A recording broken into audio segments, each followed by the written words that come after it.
smell. I get a lot of people here every day from all over the world. It's always nice to hear, guys.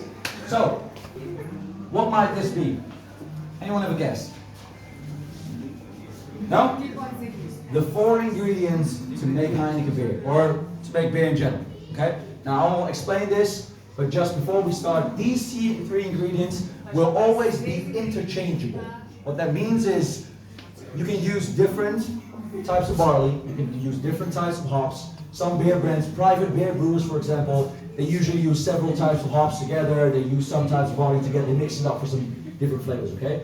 But the biggest game changer is always the yeast, okay? The different types of yeast you use, you have a completely different spectrum in taste and aroma, everything, okay? So this is all interchangeable, add some minor tweaks, but this is why your beer tastes what it tastes, okay? Very important to understand.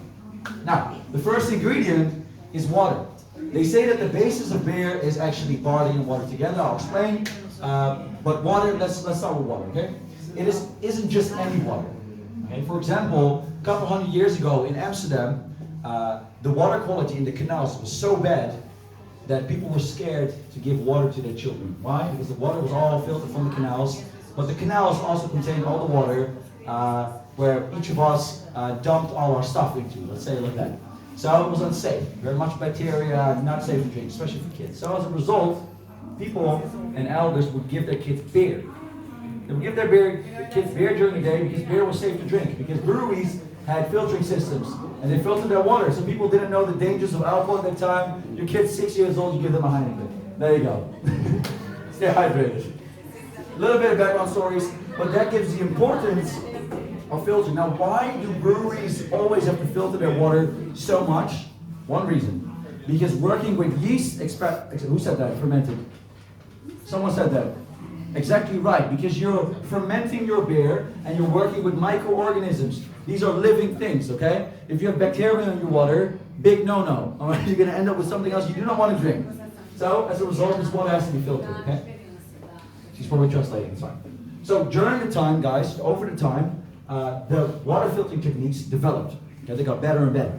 So back in the days you had different technology, but now we use very state-of-the-art technology. Right? The biggest one we use, the most important one that we use currently is called reverse osmosis. Is there anyone in this room that knows what reverse osmosis is? Yeah, I once had a dude that knew exactly how to explain the detail. It was absolutely fantastic. I don't know the basics of it, okay? In essence, reverse osmosis is a filtering technique where they use a very high bar pressure to basically get rid of all the microorganisms all the way down to the level of minerals, okay? So even minerals are removed from the water. What you're left with is super pure water, all right? That will not interfere with anything. So you have the super water, let's just call it super Heineken water for now, okay? You have your super Heineken water, you keep it separate. Now, the second step is to get the malted barley. You get normal barley. Does everyone here know what barley is? It's okay if you don't know. You can raise your hand. You don't know? Smell it. What does it smell like?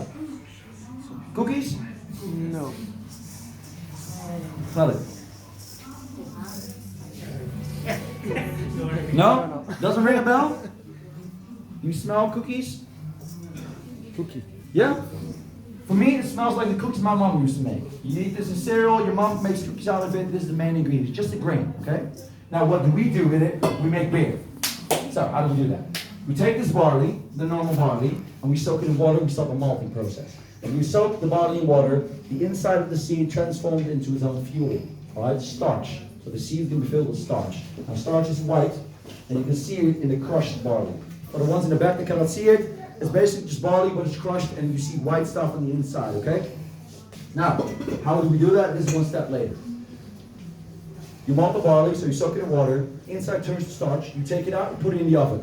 You roast it slightly, okay? Now, depending on how much you roast your barley, your color of your beer changes eventually, okay? So, the longer you roast your barley, the darker your beer becomes. The shorter you roast your barley, the lighter it becomes. Heineken has a beautiful golden color because it's slightly roasted, okay? If you roast it even lighter, you can get a blonde beer. If you roast it longer, you get a very dark beer up to a black beer, okay? Now, the longer you roast it, also it affects your taste more. That's why darker beers are usually a bit stronger in taste as well. So, you have this barley, it is roasted, and then it is kept and crushed. Usually we need it right away. We crush this malted roasted barley, and then you get this crushed barley.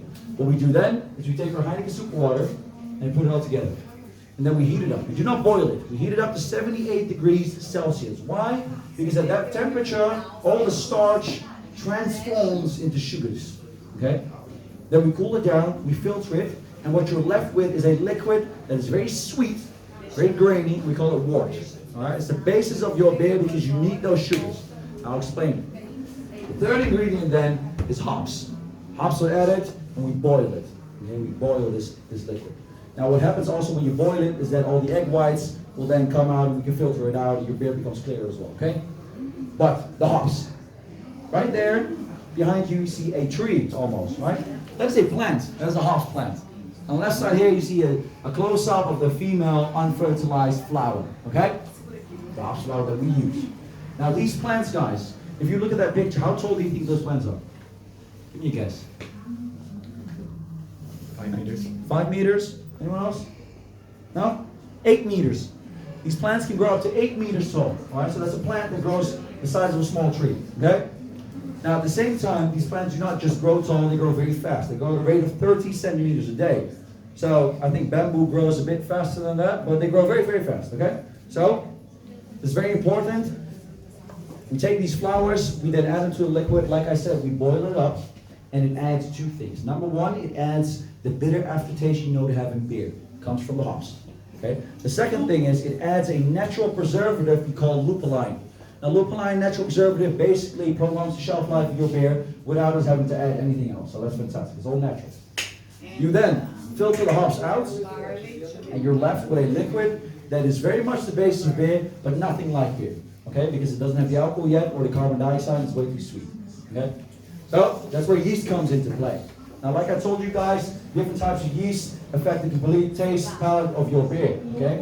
We have had, like most beer companies, our own yeast. And Heineken has had their yeast for 130 years. Okay? 130 years ago, we had a doctor named Dr. Elian, and he developed or actually cultivated this colony of yeast for Heineken. Okay? Now, some people ask me the question, how on earth do you keep a yeast colony for 130 years? You have to understand that it's really a microorganism, and in the most basics of basic senses, it is just like us. Alright? It lives, it eats, it multiplies, it poops, and it dies. Okay? So, yeast colony, you see it like a small city that keeps growing, keep building. Okay? They do that under a controlled environment, the biggest brewery in Holland right now, in the south of Holland, our biggest Heineken brewery. But the funny thing is that back in the day, Heineken would just sell their yeast on the street. Anyone that needed yeast for anything, we just sell it to them, and now it's a super top secret, it's like the Krusty Krab recipe, and we keep it behind lock and bar in our brewery, okay? Now, I don't know the specifics, I'm just a normal peasant within Heineken, but it's a super big secret, and what they do is they take small batches of this yeast, and they distribute it to all the breweries of Heineken worldwide to make sure that we always have the same yeast to use. When you use the same yeast, you always get the same beer. That's why it always has the same taste, right?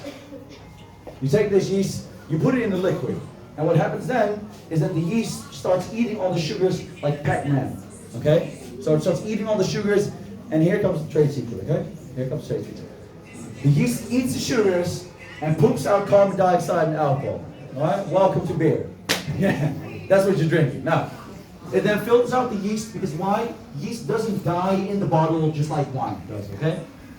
Yeast eats all the sugars, it is then filtered out. The yeast we use can be reused up to 5-6 times, okay? 5-6 different batches, all right? After that, it's retired, okay? This entire process takes about 28 days. The fermenting process, about 3 weeks, all right? After that, you have your beautiful golden Heineken beer ready to be sold all over the world. Now, I have a small secret for you guys here that are very thirsty, okay? I'm quite thirsty. The beer that you're going to taste here today is the freshest Heineken you will ever have in your entire life. I mean that. Okay? Why? Let me tell you the specifics. When the beer is made in our biggest brewery in Zoeterwoude, the first batch always goes to the Heineken experience before it goes anywhere else around the world. Right? So we get fresh trucks of Heineken beer. Our beer here in this building is always 90% of the time of the case is 1 to 2 days old, 10% of the case is 3 days old. Okay? So you get the freshest beer ever. The beer you guys are drinking, I don't know, some people are from far away. The beer you drink from Heineken can sometimes be 1, 2, 3 weeks old. Okay, that makes a very big difference when it comes to beer. The beer you're going to taste is going to be super fresh, and it's going to be very strong in aroma. You're going to really smell that. So, he's already interested in drinking that beer. Guys, now you know how beer is made.